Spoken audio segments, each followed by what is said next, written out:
जय गुरु जी। शुक्राना गुरु जी। सारी संगत को जय गुरु जी। संगत जी, क्या आपकी ज़िंदगी का भी कोई बहुत ज़रूरी काम लंबे समय से अटका हुआ है? क्या आपने हर कोशिश कर ली है, हर दरवाज़ा खटखटा लिया है, लेकिन फिर भी निराशा ही हाथ लग रही है? क्या आपको लगता है कि अब कोई रास्ता नहीं बचा?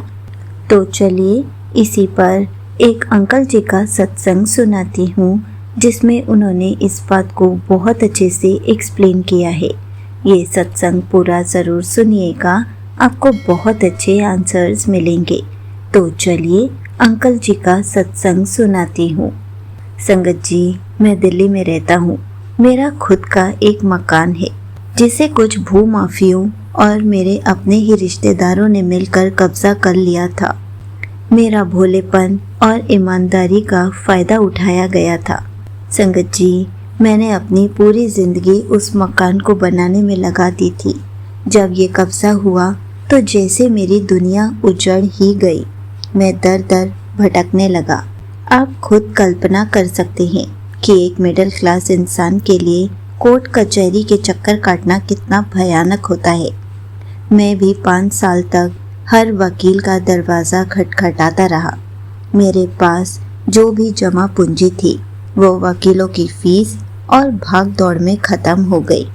संगत जी, मेरा ये काम ऐसा अटका था कि कोई रास्ता नज़र ही नहीं आ रहा था। विरोधी पक्ष बहुत शक्तिशाली थे। वकीलों ने भी कह दिया था कि यह केस आप हार जाएंगे, समझौता कर लीजिए। लेकिन समझौता करने का मतलब था अपना सब कुछ खो देना। संगत जी, मैं डिप्रेशन में जाता जा रहा था। रात रात भर सो ही नहीं पाता था। मेरे मन में सिर्फ नेगेटिविटी ही आने लगी थी। मुझे लगता था कि ज़िंदगी अब जीने लायक ही नहीं रही। मैं अपने परिवार को भी मुंह दिखाने लायक नहीं था। मुझे ऐसे लगता था कि उन सबको भी मैंने मुसीबत में डाल दिया है। मैंने भगवान को भी पुकारना छोड़ दिया था। मुझे लगता था कि शायद भगवान भी सिर्फ ताकतवरों के साथ होते हैं और मैं अपनी यह बात किसी को बता भी नहीं सकता था, क्योंकि दुनिया सिर्फ कामयाबी की कद्र करती है, नाकामी की नहीं। अंधेरा इतना घना था कि मुझे लगने लगा था कि मौत ही इस समस्या का हल है। लेकिन संगत जी, हमारे गुरुजी महाराज अपनी रूहों को ऐसे ही बिखरने नहीं देते। जब इंसान हर तरफ से हार जाता है तो गुरु जी की रहमत का दरवाज़ा खुल जाता है। संगत जी, मेरी एक बहुत पुरानी पड़ोसी थी जो गुरु जी की संगत थी। वो मेरी हालत देखकर बहुत दुखी हुई। एक दिन वो मेरे घर आई। उन्होंने मेरे हाथ में गुरु जी का स्वरूप रखा और कहा, भैया, आपने बहुत कोशिशें कर ली, अब एक बार गुरु जी पर भी सब कुछ छोड़ कर देख लीजिए। वो तो महाशिव है, वो कभी भी किसी को हारने नहीं देते। संगत जी, मेरे लिए शुरुआत में विश्वास करना बहुत मुश्किल था, क्योंकि मैं तो भगवान जी से रूठा हुआ था। लेकिन तब भी मैंने अपने ही कमरे में बेड के पास गुरु जी के स्वरूप को स्थापित कर दिया।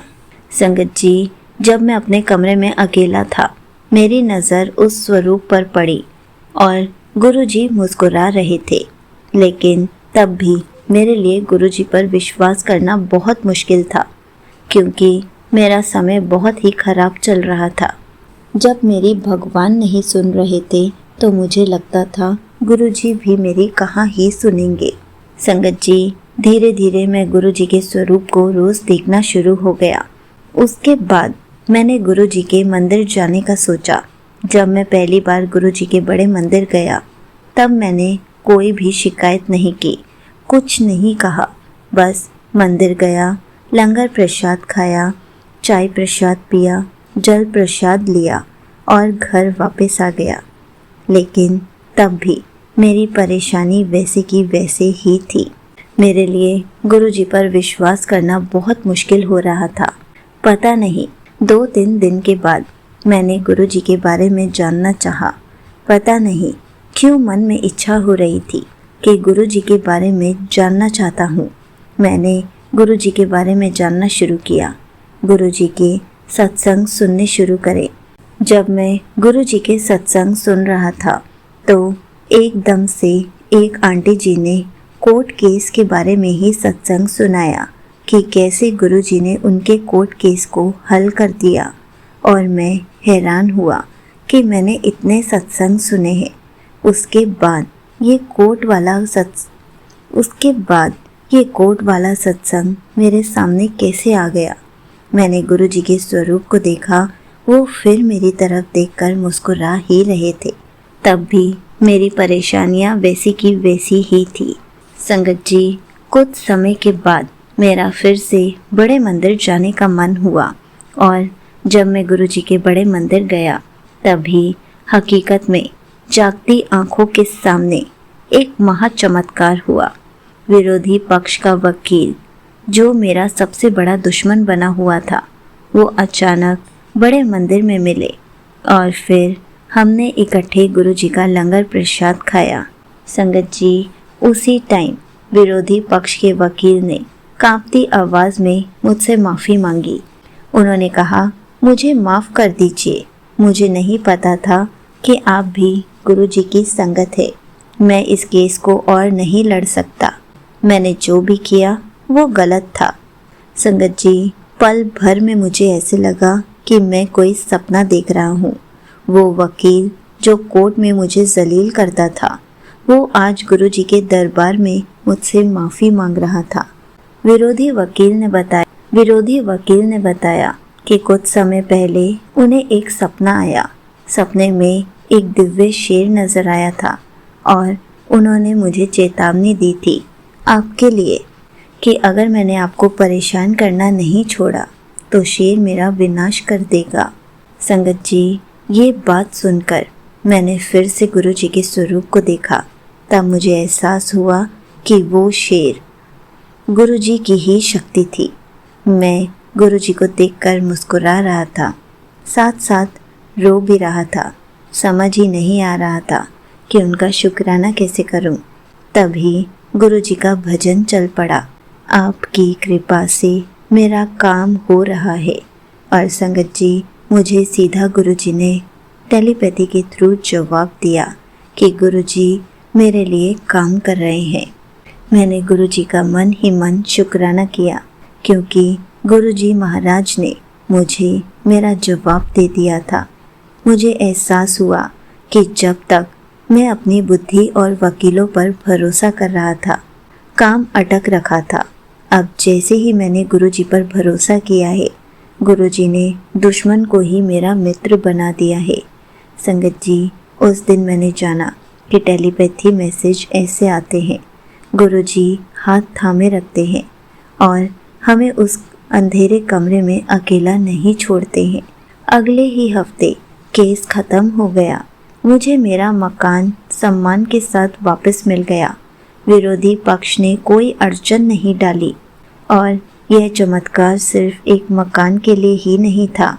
यह चमत्कार एक टूटी हुई रूह को फिर से जोड़ने का था। मैंने उस दिन से ही अपनी किस्मत को कोसना बंद कर दिया था क्योंकि गुरुजी मेरे पिता के रूप में आए थे जो अपने बच्चों को कभी भी उदास नहीं देख सकते।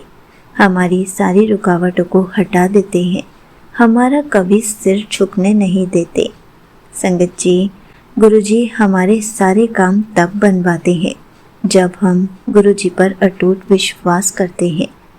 इसलिए मैं आपसे बस इतना ही कहना चाहता हूँ कि आप बस गुरुजी पर अटूट विश्वास रखिए। आपके सारे अटके हुए काम खुद ब खुद बनने शुरू हो जाएंगे।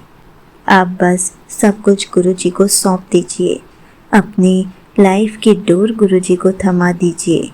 उसके बाद हर काम बनना गुरुजी की ही जिम्मेदारी है। यहीं पर अंकल जी का सत्संग समाप्त होता है। संगत जी, देखा आपने, जब तक हम गुरुजी पर विश्वास नहीं करते तब तक हमारे कामों में रुकावट आती रहती है, लेकिन जिस दिन हम गुरुजी पर विश्वास करना शुरू कर देते हैं उसी दिन से गुरुजी हमें पॉजिटिव बनाना शुरू कर देते हैं, हमसे बातें करना शुरू कर देते हैं, हमारी सारी प्रॉब्लम्स को सारे अटके हुए काम को पूरा करवाना शुरू कर देते हैं। हमें तो बस गुरु जी का शुक्राना करना होता है। हमें तो बस उनका सिमरन करना होता है। हमें तो बस गुरु जी के बड़े दरबार जा जाकर उनका लंगर प्रसाद, चाय प्रसाद ग्रहण कर करके अपने कष्टों को कटवाना होता है।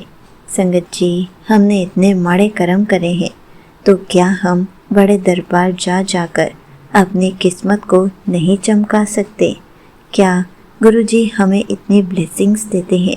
क्या हम उसका शुक्राना करने के लिए बार बार बड़े दरबार तक नहीं जा सकते?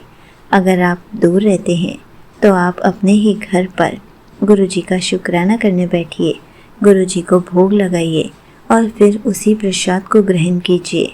गुरु जी के आगे जल प्रसाद, चाय प्रसाद रखिए, बाद में उसी को पीजिए। गुरु जी आपकी लाइफ के सारे कष्टों को दूर कर देंगे। गुरु जी आपको इतनी ब्लेसिंग्स देंगे कि आप शुक्राना करते थक जाएंगे, लेकिन ब्लेसिंग्स कभी भी नहीं रुकेंगी। इसलिए संगत जी, गुरु जी पर अपना अटूट विश्वास बनाए रखिए। जय गुरु जी, शुक्राना गुरु जी।